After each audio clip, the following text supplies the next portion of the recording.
Parrot TV, the voice for humanity. Hello, good morning, and welcome. This is Parrot TV, and this is the politics. My name is Sainabou Baldeh. Thank you every Friday. Today we have Mory Kouyate joining us and Alpheaus Marcus. Today's topic will be the impact of African community on the socio-political affairs of New York. Gentlemen, do you mind please giving us a brief introductions of yourselves? Mory, we'll start with you. Absolutely. My name is Mory Kouyate. I'm the chairman of the African Immigrant Commission of New York and Connecticut. The African Immigrant Commission acts as the voice of the African community in New York and Connecticut, and we advocate for issues that directly impact our community and beyond, basically. So, that's a brief introduction. Thank you. How you doing? My name is Alpheaus. I'm a community advocate here in New York City. I also deal with issues that affect the urban communities. I consult on those issues. I believe in holding elected officials as well as, those in power accountable for some of the transgressions that take place within our community as well as members within the community when they do wrong. So happy to be here. Oh, can So also good to have state you both. that I also state that I'm also a candidate for city council here in Harlem. To add Congratulations. that for you. But thank you so much for joining us. It's a pleasure having you here, gentlemen. All right, so we're gonna just dive right into it so that we make sure we're not losing any time. Um, Maury, we'll start with you. So far, how has the African community affected New York politics? The African community, has had a big impact on the Bronx politics because this is where you're going to find a large concentration of Africans living, basically. In 2017, we had about four Africans running for District 16. So that's an indication that the District 16 has the largest, African residents, large enough to make an impact. But since the electorates were divided, we couldn't make a large enough impact to elect, a candidate from the African community. So, we hope that, moving forward, people can come together and speak with one voice, have one candidate to have a larger impact, on the political scene in the Bronx, first thing first. Okay, all right, thank you so much. Marcus, how can the Africans basically in the community, let's say, for example, like the Bronx, I know you were raised in Harlem, and I know Harlem also has a little community of Africans surrounding that area. How have they added to the development of your community? Oh, they've been added. They participated in a lot of activities as far as reestablishing the relationship between uh, police departments as well as in the communities with high, how can I say, high rates of disconnect. You know, they've been very resourceful.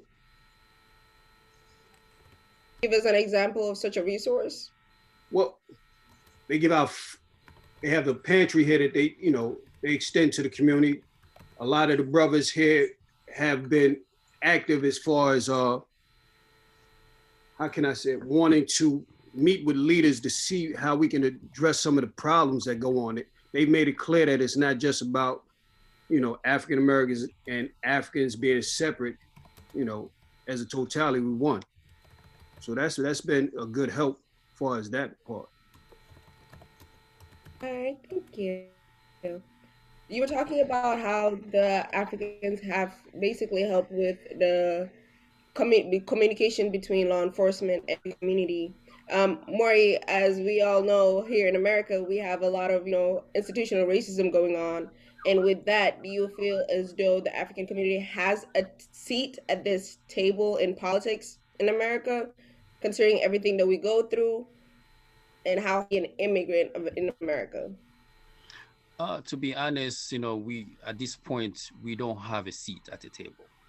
And it's about time that we engage the law enforcement and the politician, to make the change necessary, for our community. The African community tends to be very, very entrepreneurial. When we come here with new immigrants, We just want to work, take care of our families here, and then send some money back home, or build some home back home, So we tend to be kind of distracted, by work all the time. So sometimes even if we have children here, it's kind of hard to follow up with the school, attending parents teacher meetings. It's kind of hard to leave the job that pays your bills, to attend all these meetings. But recently, with the new influx and the rise of the new younger African community, I think the younger people have been engaged. They see the difference. They see the importance of engaging, civic engagement, engaging our elected officials, to make change in the community. We've seen so many young people, advocating, standing up, with our brothers, Black Americans, advocating for, against police brutality. So I am encouraged, actually, but at this point we do not have a seat at the table. But everything is open. We just have to stay engaged, and in order to make that difference. And speaking of the younger community, I've noticed over time in the Bronx area, especially now in New York, there's a lot of young folks that are basically taking an interest in politics, considering now we've understood that whatever decision is made by politicians, by governors, by councilmen affects us greatly. How do you move on further to encourage this? I mean, as long as we see, somebody winning, I think that will be very encouraging to the younger people, to say that yes, I can do it too. But just by seeing young people running already encourages people. But my advice to the to the young people is that when you're running, do not run as the African candidate. You have to run as a candidate, representing everybody's interest, fighting for everybody's cause. I think that will make the biggest difference. But if you present yourself as the African candidate, you're not gonna go far, because the African population is not gonna be strong enough. Is not strong enough to make you win. So you have to go after other communities. You have to engage other communities, the Christian community, the Muslim communities, other ethnicity, the Hispanics. You have to engage everybody in order to win, to have that, to have a winning campaign. But you cannot just say, oh yeah, I'm an African, I have to make sure the Africans can vote. I'm only gonna engage the African community. You're not gonna go far.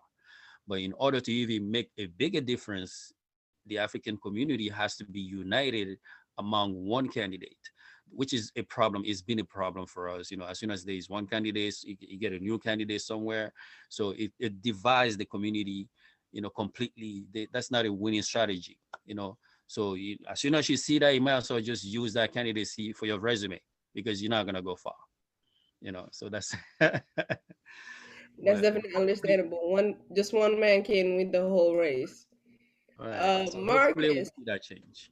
definitely. Marcus, how can you heard what he said between how Africans have to in the community for us to have a seat at the table, they have to have that understanding where they can communicate with the rest of the community.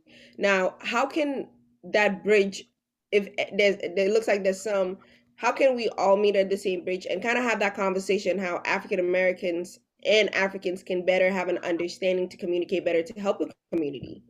Well, if you look at what he just got finished saying, he basically described the same situations that go on within African American community. We work so hard to the point where we don't have time to engage our children in education because we're focused on trying to, how can I say it, stay Get the afloat. American dream. Yeah, stay afloat.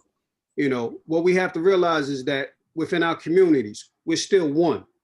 We can't get caught up in the division because what affects the African community affects the African American community. It's always been that way. When you look at the universal laws of slavery, it's been put in place just for that, the division. Once we realize that we all have the same common issues, right? We can affect change by one, controlling the electoral process. And when I say control the electoral process is this, we within urban communities, we control the local politics and we should not be forced or how can I say it, manipulated into going into a party affiliation, especially when neither party has ever had our community's agendas. So that's what we have to identify first. And that's the mark that we have to make going forward. We have to be willing to sit down and run candidates on both lines opposed to one line. That's where we mess up at. Absolutely. I just wanted to add a little bit.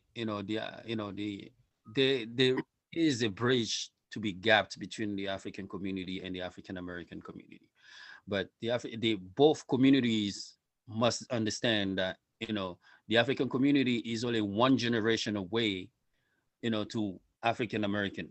Basically, I'm from Africa. My daughter is born here. She's African American. She's born here.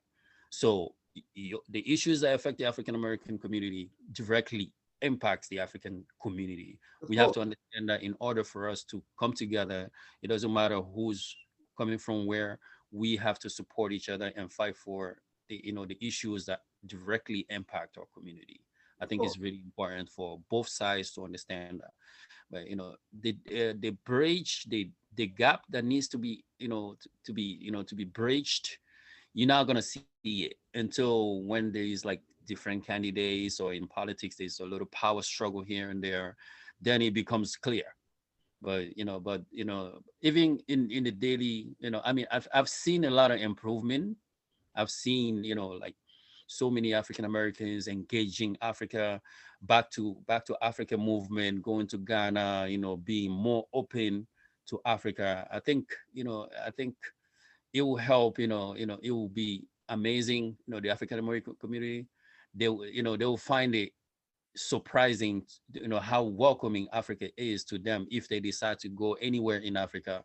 People, the kind of love that they're gonna feel, is gonna change their lives. Because they're not gonna feel no discrimination, no nothing. So I just, hopefully that that bridge will be gapped, soon. Hopefully, with the next generation coming up. Would love to hear that. Marcus, what are the common challenges faced by African American politicians in New York currently? Uh, the challenge that we face with African American politicians has always been the same.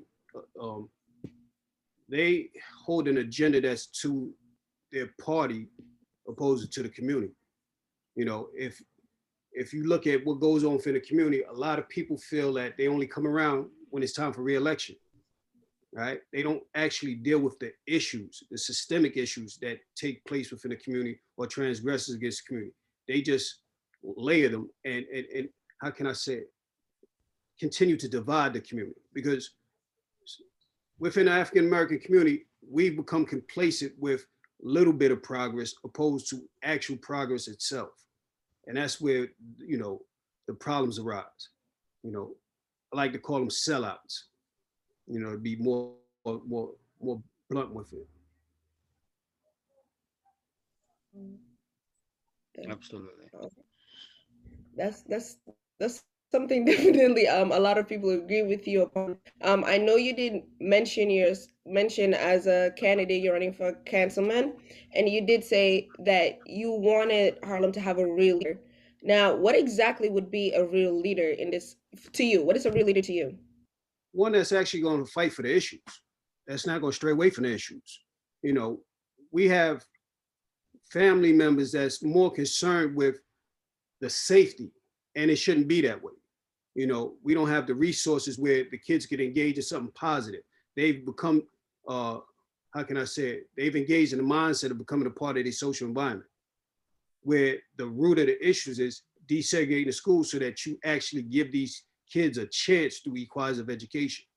We have so-called leaders that claim to be civil rights leaders. But when you look at the actual, how can I say it? The civil rights, we haven't really received any civil rights. We still are discriminated within the financial institutions, as well as, again, educational system that brings forth inclusions and social inclusions. Because if you understand what goes on and you're educated, you're more proficient to know what's going on. And if you don't know what's going on, you fail. And that's what takes place within the African-American community. When you look at the graduation rate, majority of the kids that graduate in our urban communities, they don't have a college level of a community college level education. So that's the problem. Yes, that is actually one of the major issues in New York, where they have a high graduation rate for high school, but a low graduation rate for college graduates, which is really disappointing. Considering if you just look at the margin there. Now with that, like he said, Maury said, it affects whatever affects the African community definitely affects the African American community as well. Now, right now, the education system in your communities, how can there be improvements? What are you guys doing within your communities, or what would you like to see done within your communities to kind of make it a lot easier to Well, hit this gap? you got to understand something. The graduation rate that you speak of that's at a higher rate now, that's all done through social promotion. They've literally uh, excluded certain cores that's necessary to graduate that they don't have to take.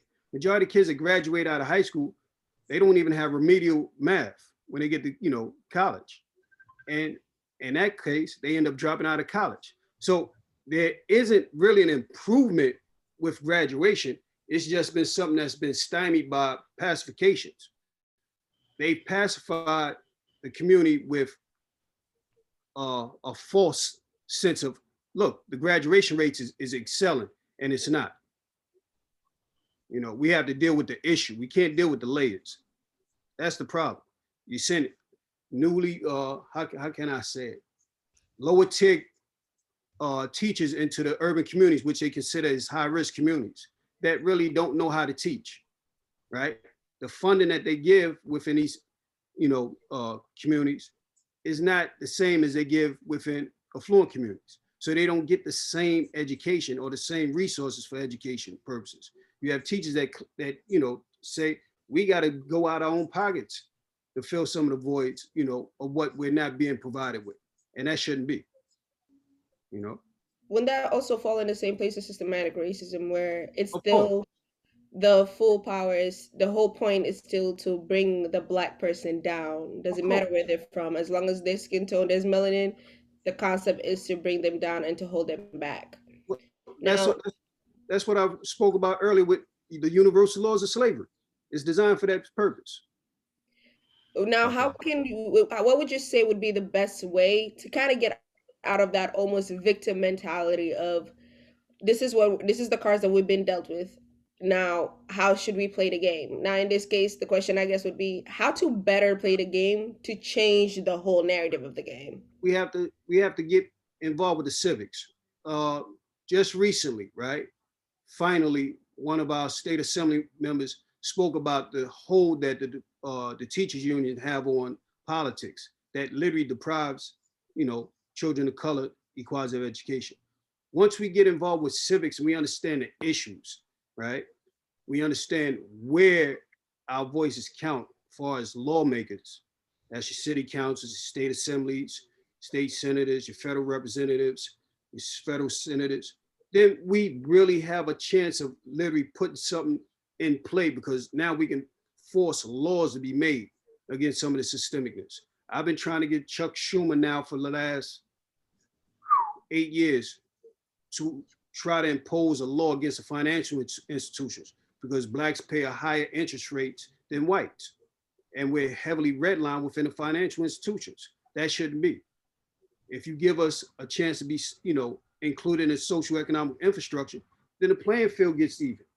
If you give us on a state level access to equality education, now you can't really say that you didn't have a fair chance, because now the levels is even.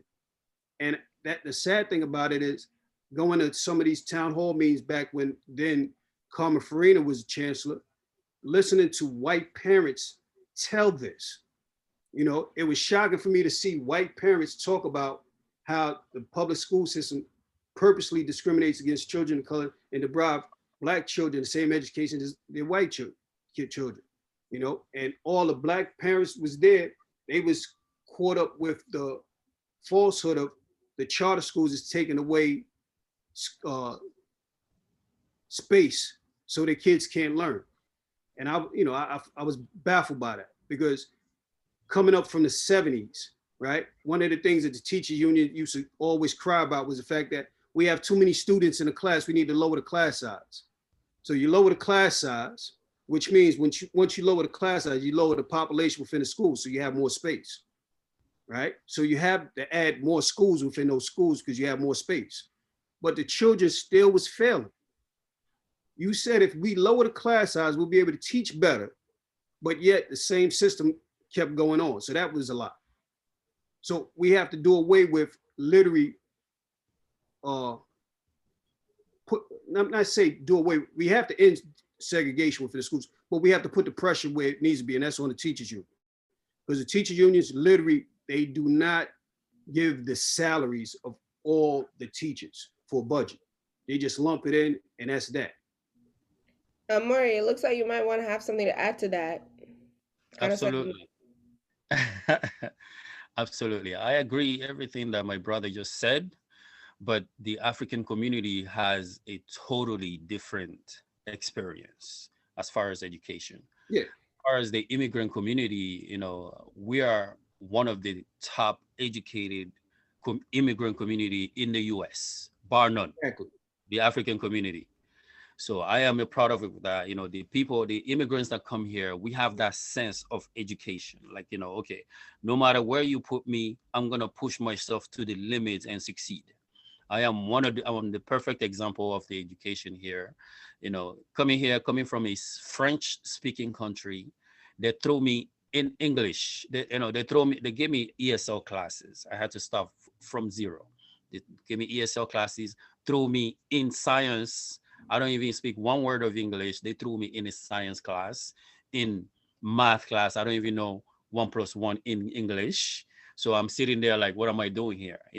But I had to, me and my brother, we came here when we were like 17 years old, and we went to Richmond Hill High School in Queens, and we had to, walk with the dictionary, basically, learn the hard way. In 6 months, we spoke English, after graduation, we had to put ourselves through college because we didn't have access to financial aid, none of those resources, since we're new immigrants. I had to work during the day and go to school at night, because my parents told me, say, you come here, you came here to get your education, not to look for money, not to look for anything. For some reason, that stuck in my mind. I'm like, okay, I didn't come here to look for money, but you need the money to pay for your college. And in college, you have to pay as a non-resident, which means, which means you have to pay 3 times the regular amount. Exactly. 2 times more than what people make, what regular people make. And you don't even have access to loans. You don't have access to financial aid. So I found myself working during the day, paying cash, right? Can you imagine just taking your money and pay cash just to get an education? That's the dedication, the mindset that African communities have, because when you go back with a US diploma, you're gonna you're gonna get a good job. Anywhere, even here, only education can elevate your status in the community. Nothing else. The money is not gonna do it. Floyd Mayweather has all that money. He still can't read. People make fun of him. Right? So education can elevate your status as a human being. You have to have that mindset, like Jay-Z said, I saw water to a well. Yeah? I saw ice in the winter. No matter what system put, you have to have that drive to just succeed. I think basically it comes down to personal responsibility. No matter what people do, you have to approach it like in a chess game. How the chess pieces move, how the king move, how the pawn move, how the bishop moves. So how they move already. So you have to make your move according to that. I know a lot of people, we can't do that. A lot of people cannot have that mindset. We don't. So a lot of people are not that strong, to do all of these things, because the system, the way the system is set up. But we're hoping the only thing that can resolve this problem is personal responsibility. You do what you can do whatever you want to do to keep me back, but nothing is going to keep me back. I'm just going to keep you pushing. I've been in the teaching, I've been teaching for like 8 years, in education in the US, from pre-K all the way to high school, and I know the system. Sometimes you can't just throw money at it. No matter what you pay the teachers, the kids have to be willing to learn. Sometimes, classroom management has been a problem. and it's something that the teachers get training for consistently to manage their class. So you can pay the teacher however you want, but as long as the classroom is not an environment where the kids can learn, it's always going to be a problem. I know we are lacking resources compared to other people. That is a problem, but we have to just be responsible. Say, yes, my kids will learn. A lot of African immigrants understand that. No matter what you throw at them, they're going to do. They're going to go to school. So I'm a perfect example of that. Can I ask 2 questions? Because Absolutely. when you came to this country, did you find that the teaching and the courses was much easier than where you came from? Well, I mean, the system. I went to school in Africa. I went to a boarding school. Actually, it was a very good school. Thank God my parents, were able to afford that school. That's where they send all those rich kids. So we had a good background of French education. You speak French daily, every day. You learn in French. Basically, you dream in French. Because you speak it every day. So the education system is based on memorizing stuff. Like you get a lesson, you have to memorize it. Retention. Yeah. So you just memorize a lot. So when you come to the US, it makes it easier for you to remember things and to learn quickly. Because over here you get to practice. What you learn, and they teach you how things work. I think that's a little bit lacking. I mean, it exists in Science Plus, because I taught Science Plus for 2-3 years. I was teaching Science Plus in after school program, and we get to practice. We get to do hands-on science. But in general in Africa, we don't have these materials to do the hands-on stuff. So that's a difference also. And we also have like old books. I mean, how are you going to invent iPhone 12 when you're learning from books from 1999? Now, It's a great problem. this is what I'm saying, because what I've noticed is a lot of brothers and sisters that come from the European nations and across seas, their education is far better than here in the States when it comes to blacks. As you said, we get outdated books. There's a law that's still on the books that has yet to been erased. And they spoke about it briefly within Dred Scott case versus Sanford, where I'm sorry, Marcus. Yeah. Unfortunately, because we're running out of time, I do want to get some questions out of the way. yes, Mory, what is Commission doing to improve the lives of African immigrants right now? Like you said, it's not as easy as it seems looking outside, looking in.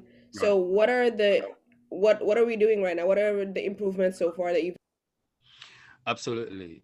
I think one thing that the community should do is have a big meeting and set the agenda for the next 5-6 years, right? So that all these CBOs, different community-based organizations, will have a page to work from. But as far as the African Immigrant Commission, we try to advocate for specific issues where the African community lacks behind.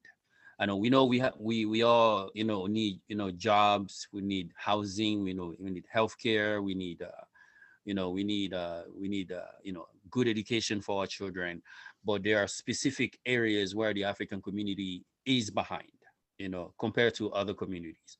So that's where we step in to advocate for the community so that we can catch up to other community as we advocate for all the normal issues that everybody else cares about, basically.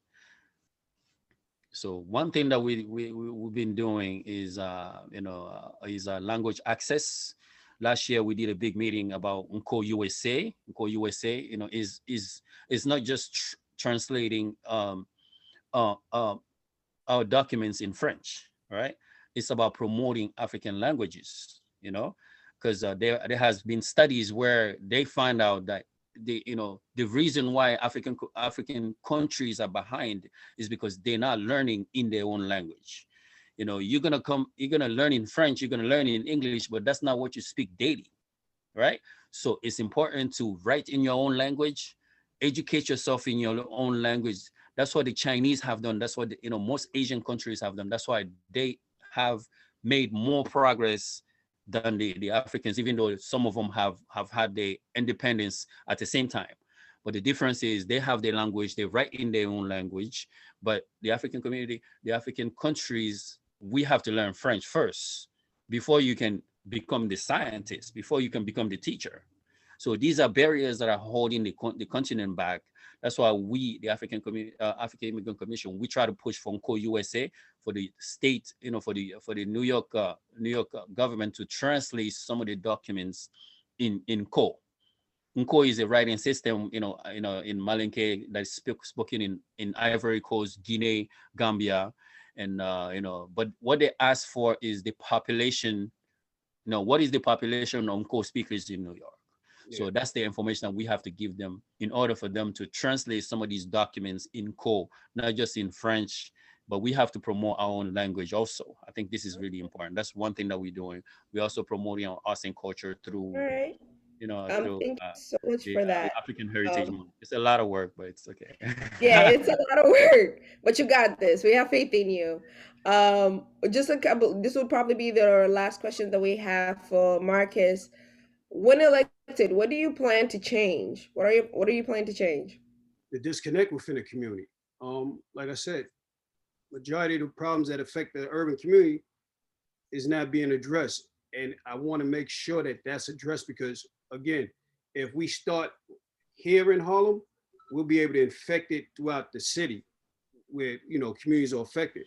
And, like I said, we have to engage civically. We must engage civically. This way we understand where our powers remain at, where our powers lie. We can't continue to go, the way we go. All right. Thank you so much for that. So what's your final message to New Yorkers and the New York government before we head out? The New York government, pay attention to the issues of the urban communities. And New Yorkers. Yeah, we are coming, what I mean? And we're coming to change. We can no longer wait. We've been waiting for so long and nothing is materialized. We are going to effectuate change, whether they like it or not. And that's collective effort in doing so. Mory, any final messages for New Yorkers and the New York government?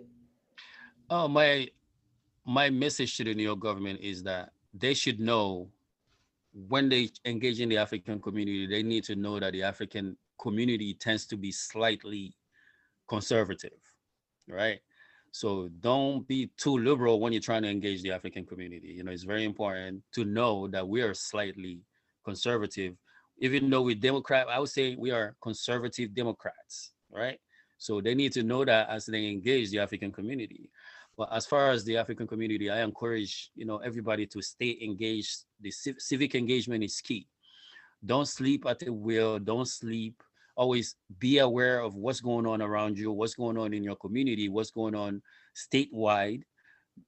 Find out who is your leader, who is your community leader, who is your district leader, who is your elected official, who are your elected officials, so that when you have problems, do not be afraid to engage them. They are here to serve you. They are here to help you. Don't be afraid. When you see them, don't just take pictures. Know your issues, know what to advocate for, because a lot of elected officials, they think we just want to take pictures all the time, but they get shocked when we have issues and they were like, oh, so be prepared. We're open. The new generation of African immigrants that are born here are not playing around. They or that went to school here, they know what's going on. So be aware. Thank you very much for having us. It's a great honor.